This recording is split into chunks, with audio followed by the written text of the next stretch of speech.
Hello everyone! It's me again and welcome to sa Fully Vlog. For this video, gagawa ho tayo ng gravy ala Jollibee. So, nabibitin ho ba kayo sa gravy ng Jollibee? But don't worry dahil gagawa ho tayo ng only gravy ala Jollibee. So, first ay maglagay ho tayo ng 2 tablespoon of margarine or butter sa ating pan.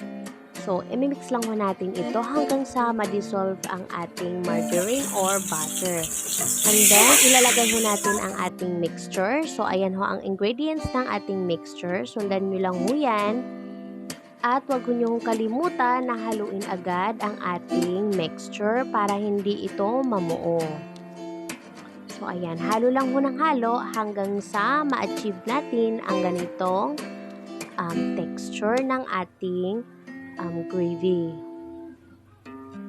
Ayan. So, after that, mag-add ho tayo ng 1 pinch of black pepper or pamintang pino. Mas better po kung pino ang gagamitin natin dahil yun po ang nagbibigay sarap sa ating gravy.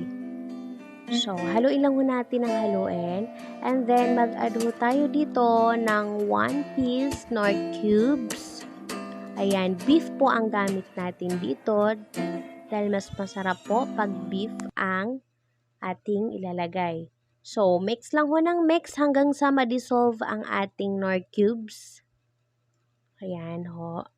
Kung napansin nyo po na medyo sticky ang ating mixture, pwede ho kayong mag-add ng more water. So, mag-add ulit tayo ng 1 tablespoon of soy sauce. Ayan. So, haluin lang ho ng haluin.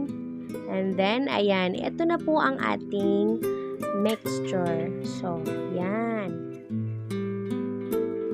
Haluin lang ho natin.